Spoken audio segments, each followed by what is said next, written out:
पूरे प्रदेश के कोने कोने से लोग उनको आज भी बड़ी श्रद्धा और उनको याद करते हैं। जिस तरीके से उन्होंने लोगों को प्यार दिया, उनकी आज भी वहाँ चाहे कहीं भी लोग बैठे हों, उनके जन्मदिन पे लोग घर पर आकर, चाहे वो चंबा से आते थे, चाहे कांगड़ा से आते थे, चाहे जहाँ मर्जी से आते थे, वो आकर स्वयं राजा साहब को जन्मदिन की बधाई देते थे। पर आज तीसरा बरस लगने जा रहा है, वो हमारे बीच में नहीं रहे, परंतु फिर भी लोगों के दिल में आज भी वो जिंदा है और हम उनको बड़ी श्रद्धा के साथ सभी लोग याद करते हैं। मैम, प्रतिमा लगने का के मैदान पर बात हो रही है। मुख्यमंत्री जी ने बोला है कि प्रतिमा जो है मैदान पर नहीं लगा सकती, क्योंकि राष्ट्रीय नेताओं की वहाँ प्रतिमाएं हैं, आसपास वहाँ उनकी प्रतिमाएं लगती है, इसके ऊपर क्या कहना है? देखिए, हम भी व्यक्तिगत तौर से माननीय मुख्यमंत्री जी से बात करेंगे।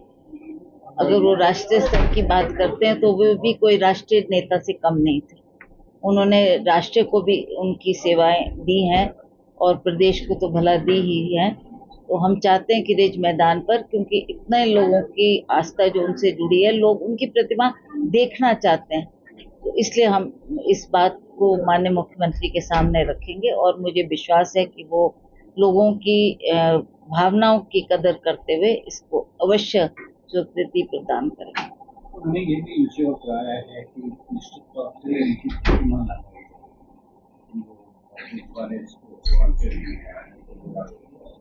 है। उन्होंने ये इंश्योर कराया है कि उनकी प्रतिमा निश्चित तौर पे लगाई जाएगी। उन्होंने पहले भी इस मामले में कहा।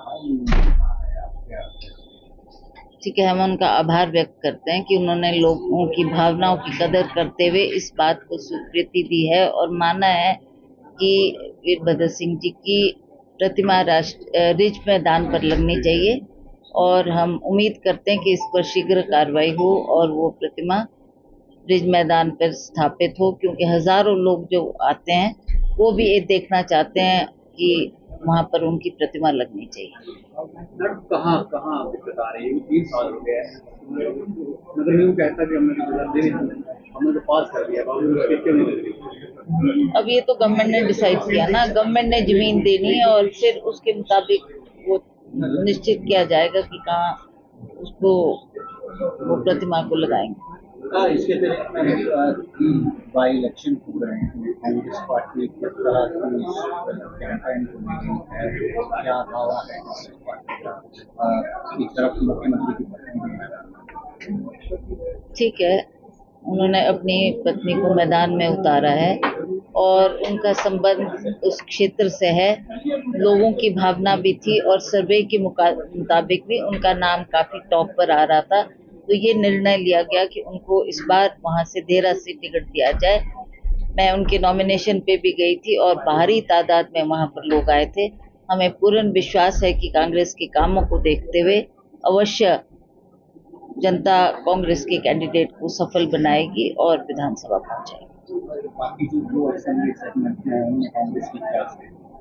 वहाँ भी हमारा जाना हुआ, वहाँ भी मुझे अच्छा लग रहा है कि वहाँ भी हम काफी मजबूत हैं, चाहे वो आप नालागढ़ की बात लें, चाहे वो आप हमीरपुर की बात लें, तो ऐसा हमें विश्वास है कि तीनों सीटें कांग्रेस की झोली में पड़ेगी। आज स्वर्गीय वीरभद्र सिंह जी मेरे पिताजी की जयंती है और एक मैं समझता हूँ कि खुशी का मौका भी है। आज वो बेशक हमारे बीच इस दुनिया में नहीं है, मगर उनके जो दिखाया हुआ रास्ता है उस पर हम सब निरंतर आगे बढ़ रहे हैं और जिस तरीके से उन्होंने हिमाचल प्रदेश को आधुनिक रूप से हिमाचल प्रदेश के विकास में, निर्माण में अपना एक बहुत बड़ा योगदान दिया है, चाहे केंद्रीय मंत्री के रूप में, चाहे मुख्यमंत्री के रूप में, चाहे सांसद के रूप में, ये बहुत प्रदेश के सब लोगों के लिए एक बहुत ही समझता हूँ कि उनके जीवन के लिए और सीखने के लिए एक बहुत बड़ा कार्य है और हम उनके दिखाए हुए रास्ते पर निरंतर आगे बढ़ते रहेंगे।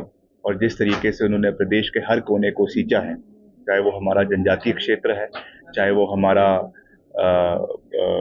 कांगड़ा का इलाका है, हमीरपुर का इलाका है, सिरमौर का इलाका है, जिला शिमला का इलाका है, हर इलाके में सर्वत्र विकास और संपूर्ण विकास करने का जो उनकी सोच रही है उसको हम निरंतर आगे बढ़ाएंगे और उनके दिखाए हुए रास्ते पर आगे चलते रहेंगे, ये विश्वास मैं जो है वो प्रदेश की जनता को दिलाना चाहता हूँ।